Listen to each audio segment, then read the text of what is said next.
Good afternoon, everyone. My name is Sergeant Bowdon. Today I'll be briefing you on effective listening and how effective listening can positively affect the lives of you and your soldiers. I'd like to thank you all for joining us today. Staff Sergeant Short Friday, thank you for attending. Before we begin, I'd like to do a quick safety brief.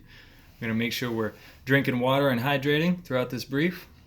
If there's a house fire, we're going to move to the front door. If the front door is not available, we're going to use the nearest window. We're going to get outside, get accountability. We're going to keep right on training. And the Army is a green Army, so we're going to make sure we reduce, reuse, and recycle. Today on our agenda, we're going to do a quick introduction. We're going to talk about empathetic listening. We're going to talk about reorganizing tasks as they come. Being a catalyst for change. We're going to have our conclusion. And then at the end, I will ask if there are any questions. Let's begin. Empathetic listening is defined as a structured listening technique that allows you to develop and enhance relationships with a stronger understanding of what is being conveyed. For instance, it's not just hearing someone, it's listening to them.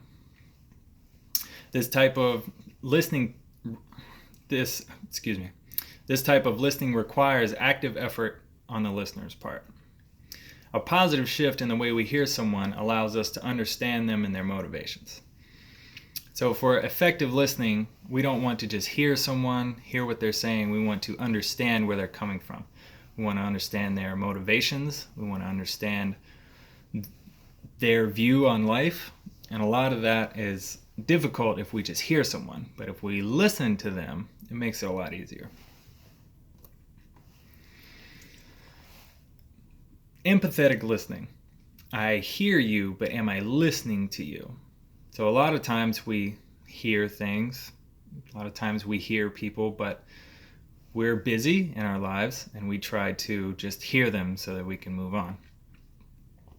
Now, when you effectively listen to somebody, you can understand where they're coming from, and you can understand that not everybody has the same motivation. Your first sergeant and the new PFC that just checked into your unit don't have the same motivations. They don't have the same end goal. But with effective listening, we can understand that person and we can tailor our leadership to make sure that they're being listened to effectively.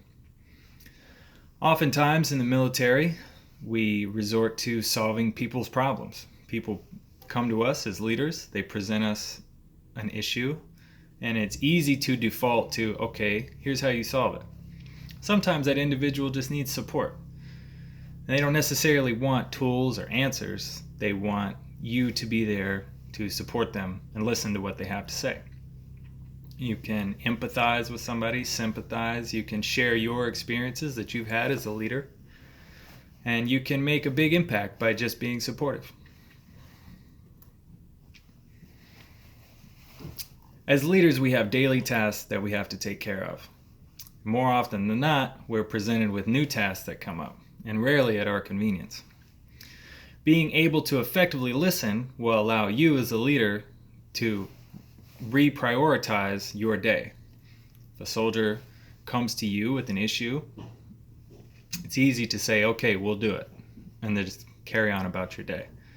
However, a soldier, if they're not good at home or if they're not good in a mental state, they're not going to be effective at work and potentially pose a hazard to themselves. So in this example, this instance, we want to make sure that we're effectively listening and making sure that A, that the soldier's all right, and B, that we're hearing them and we're able to take that new task that we've been given and prioritize it in a way that everybody is happy with the outcome. You want to take the time to ask questions. A simple question can make all the difference. A lot of times a soldier may approach you with a vague question, and they're really seeking more than what's on the surface. So we want to ask and make sure that they're all right, and we want to make sure that they are comfortable talking to us about their problems. Many times we can't necessarily stop what we're doing and help them, but something as simple as, hey soldier, I hear you, I understand your issue, and I acknowledge that it's an issue, we can solve it right now, or we can solve it later. Depends on the severity of the task. When we effectively listen, it allows us the opportunity to be a catalyst for positive change. Not just change, but positive change. Our soldiers need to feel comfortable asking us questions and sharing information with us openly. If we create an environment that's comfortable for them and they felt valued and listened to, then the need to use deception disappears. A lot of times people will use medical appointments or any variation of that to get out of something. And sometimes, if we're effectively listening, we can hear that person and say, why are you uncomfortable doing this? For example, if a soldier never wants to PMCS the vehicles, it might be that they're unfamiliar with it, they're not comfortable with it, and they don't want to mess it up or be embarrassed.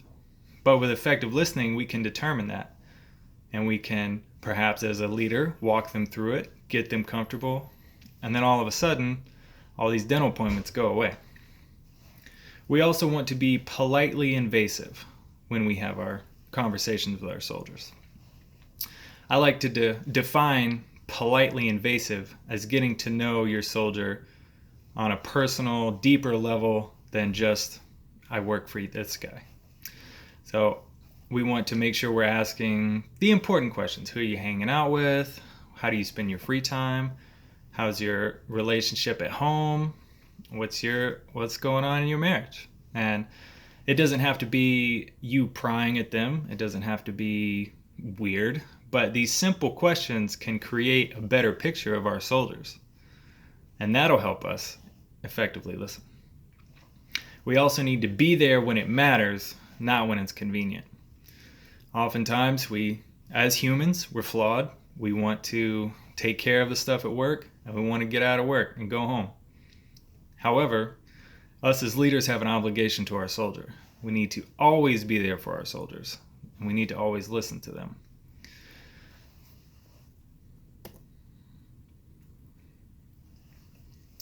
So, in conclusion, we want to try to listen to someone, not just hear them.